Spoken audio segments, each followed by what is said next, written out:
Yo, what's going on, guys? Welcome back to Girls Frontline 2. Now, today's video, pretty much going to talk about, is this game worth it? Is this game worth your attention?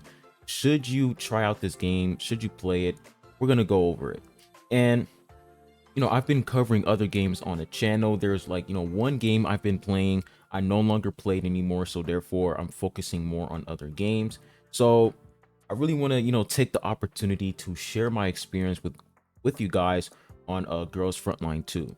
So before I do so, make sure you guys go ahead and hit the like button, subscribe if you haven't. I really appreciate it. And let's go ahead and hop right into the video. So while I was playing through, Girls Frontline 2, I will say for global release, every single time a gacha game releases, everybody goes try hard. That's just a fact. Every single time the game releases, everybody goes try hard. Everybody is grinding. It's the honeymoon phase. Every gacha game has that.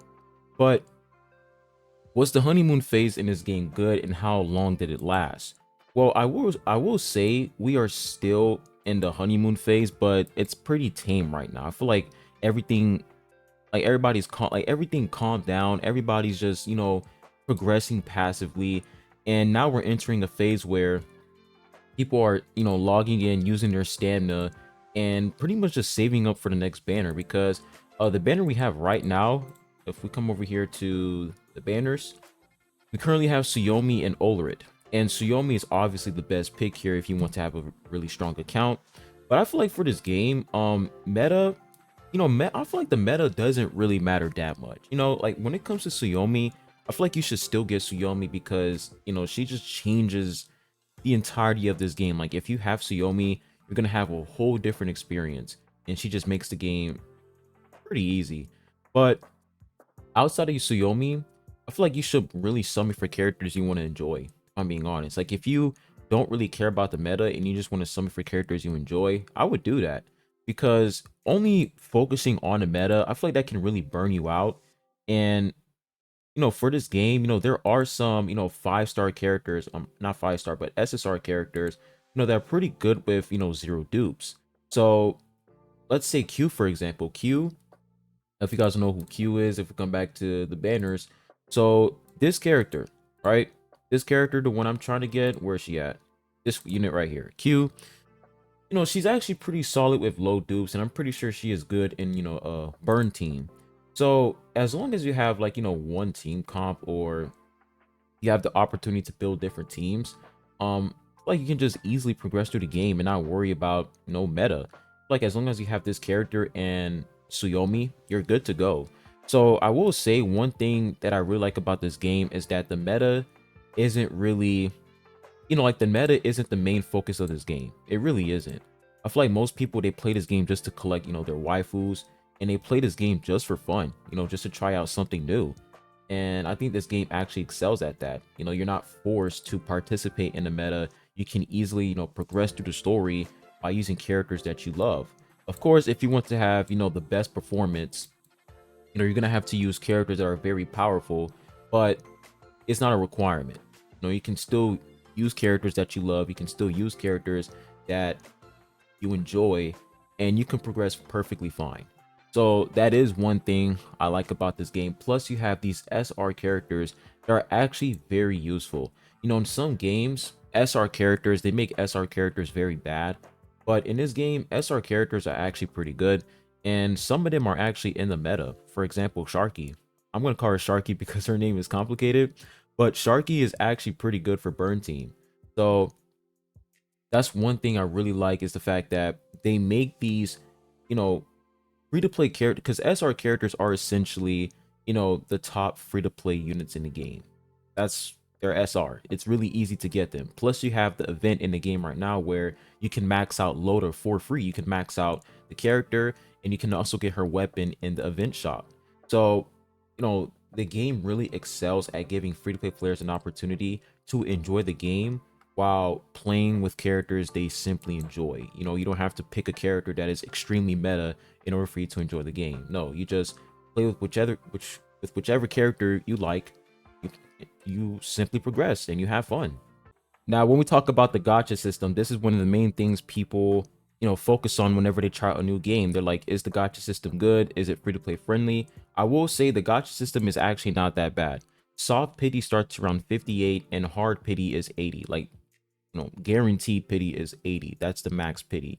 So the fact that soft pity starts around 58 is actually pretty good. You can literally get the SSR character, let's say in like five, okay, we'll say 6 multi summons or 7 multi summons, right? So you pretty much need like 70 tickets or at least 60 tickets to get the SSR character you want.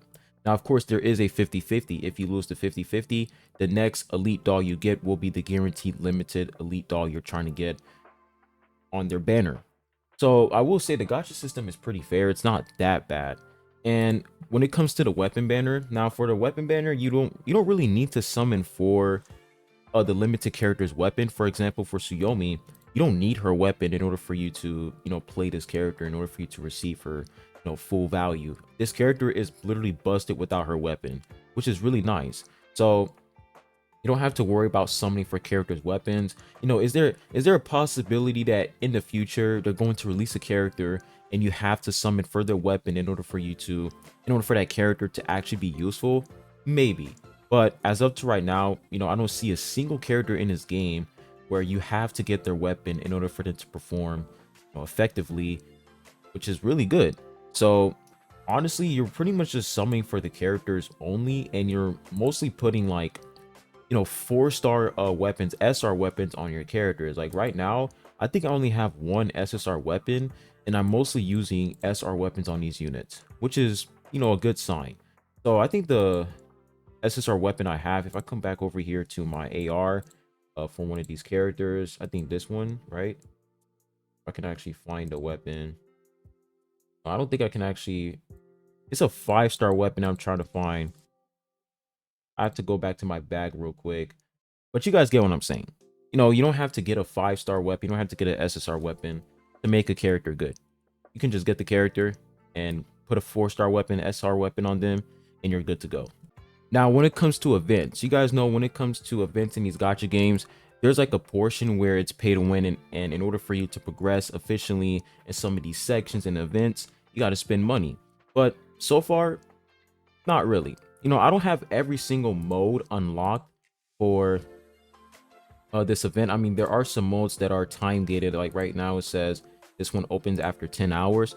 So the events in this game are time gated, but so far you don't really have to spend money to progress in events. Plus, we have like an event shop where you can get weapon skins, you can get tickets, you can get resources, you can also get characters, which is really good. So I will say there's definitely no pay to win aspect when it comes to these events.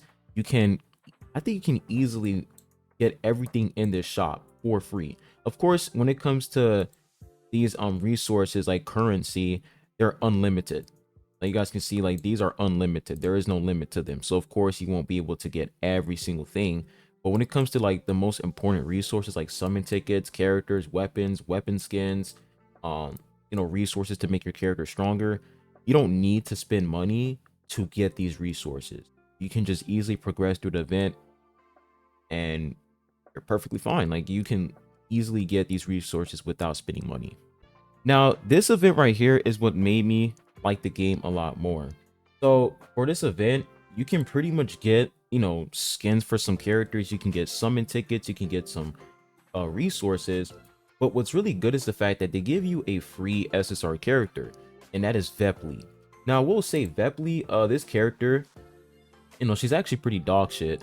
But, there is a possibility that for future events, they might give us free SSR units when we progress in these beginner events. Like the appraisal objective, this is like an event. This is like a permanent event. As soon as you download the game, everybody has access to this event. So I like how, they implement this event in the game to help you get started. They give you a free skin, tickets, summon currency, resources, SSR character. Pretty good. It's pretty good.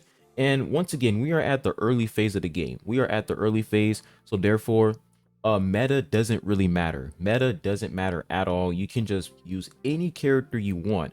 But I'm pretty sure, once we reach the late game, the end game, that's when meta is going to take its course. That's when the meta is going to enter the game. And are you going to be forced to participate in the meta? I don't really think so. I feel like the meta is more of like a choice if you want to have the best performance and if you're trying to compete with others. I'm pretty sure there is PvP in this game. So of course PvP will always be pay to win no matter what. But when it comes to PvE, I don't really think so. So this event right here, really good. I'm looking forward to, future events where they're giving more tickets, more summon resources, more characters. That'll be very dope. So I will say the appraisal objective event, that's a W. Now, is there a stamina system? Yes, there is a stamina system. Stamina systems are always annoying in any gacha game, no matter what. It's just inevitable at this point. So it is what it is. But the way I see it is, this game is built to be a side game. I feel like this game is built to be a side game where you're focusing on another game, right? You're focusing on your main game. And then for Girls Frontline 2, it's more of like a side game where you're passively progressing, like you're progressing over time. And while you're progressing, you're focusing on that other main game where you're actually spending most of your time grinding, getting better gear, artifacts, saving up for characters, clearing content. Meanwhile, for this game, it's like you're mostly like summoning for characters because you like them and, for collection purposes, and you're playing the game because you enjoy the combat, you enjoy the story or whatever. I feel like for this game, there are so many aspects, like there are so many things that people like about this game, and I feel like the main thing that most people like about this game is that you don't need to grind extremely hard just to enjoy it. It's like you can passively enjoy this game while you're focusing on another game to play. So overall, man, that's pretty much my review on this game. There are still a lot more things for me to unlock, a lot more features, but as of to right now, the game looks pretty good. Like the game is starting off pretty well. We are in the honeymoon phase, right? We're in the honeymoon phase, but I feel like over time, this game will become a side game. It's going to become a side game. And when it comes to character builds, like you're putting on attachments to your weapons, I feel like that's a very cool feature. You put on these attachments so you can get these, set effects, and you're also putting on, you can pretty much build your characters, right? You have this system right here. If I come back to overview and this right here, you can pretty much build your units.